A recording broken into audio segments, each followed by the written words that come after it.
Quarta-feira, o Comitê de Política Monetária vai se reunir para avaliar a Selic.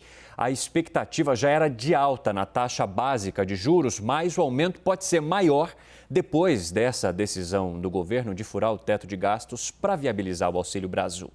Então nós vamos conversar agora com o economista e professor da Fundação Getúlio Vargas, Gessner Oliveira.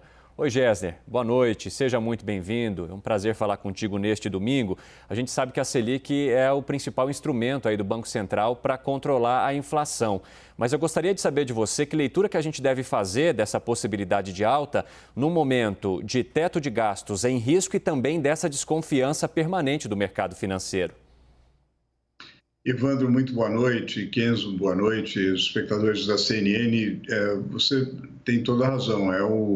É uma arma que as autoridades monetárias têm, o Banco Central tem, para conter a inflação que vem apresentando resultados preocupantes, né?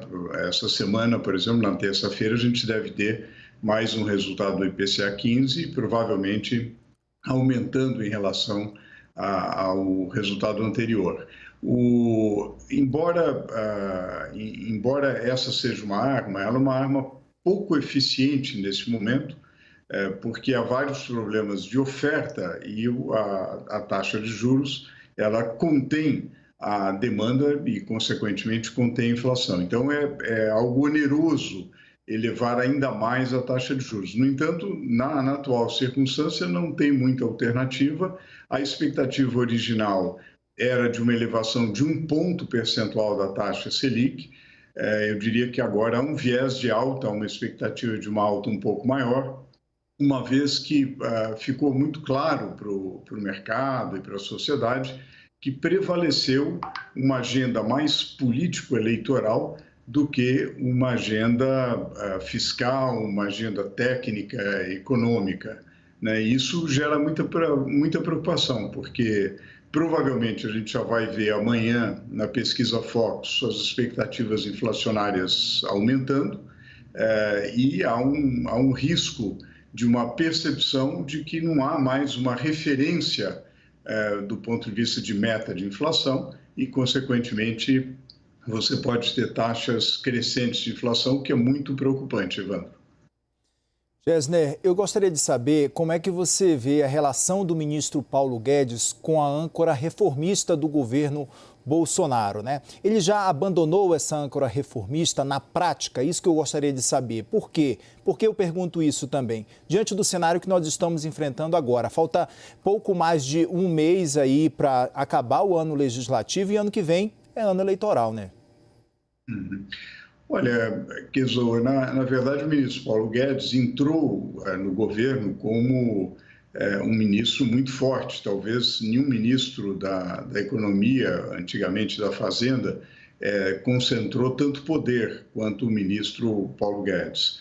No entanto, esse poder no processo de decisão do governo vem diminuindo. Na verdade, a batalha da discussão sobre furar ou não o teto de gasto, infelizmente, foi perdida e prevaleceu uma ideia de desrespeitar o teto de gasto. Acho que o ministro Paulo Guedes, do ponto de vista das suas convicções pessoais, eu acredito que ele continue sendo um grande defensor das reformas liberais, das reformas econômicas. No entanto, o quadro atual do governo não é no sentido de promover reformas. Claramente, o presidente já, ao longo do seu governo, vem indicando limites.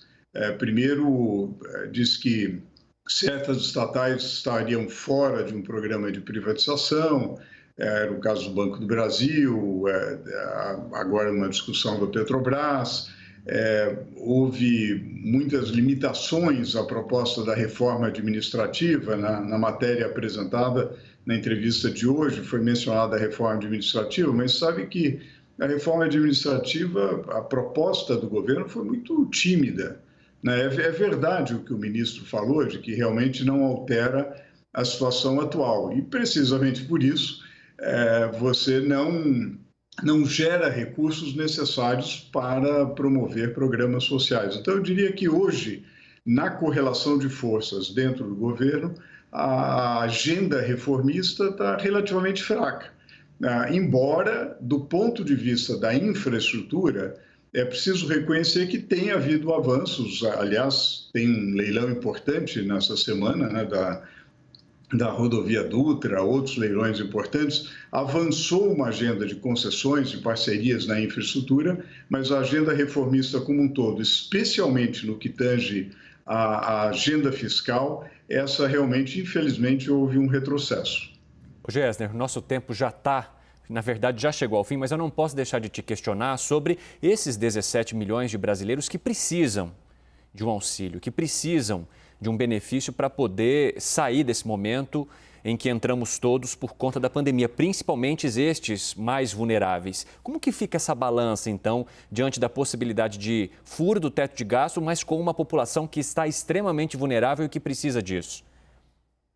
Olha, não há dúvida que o programa social é absolutamente prioritário. Nós temos quase metade da população com insegurança alimentar, não há dúvida. Agora, é falso o dilema de colocar teto de gastos versus programa social. Não se trata disso. Isso, na verdade, é um falso dilema. O que precisa ser colocado é quais são as prioridades de gasto. Eu diria que um programa social, como vem sendo cogitado, devia ser prioridade zero, é evidente. Prioritário aos gastos da máquina pública, daí a importância da reforma administrativa. Prioritário às emendas parlamentares, daí a importância de realocar recursos e gastar onde é prioritário, mas não colocar o teto de gasto como inimigo do programa social. Pelo contrário, ao romper o teto de gasto, você aumenta a vulnerabilidade à inflação e a inflação corrói o rendimento dos mais pobres. Ok, Gessner Oliveira, muito obrigado por sua participação, por nos ajudar a entender um pouco desse momento, do que está por vir também na próxima semana. Boa noite a você. Boa noite. Até a próxima.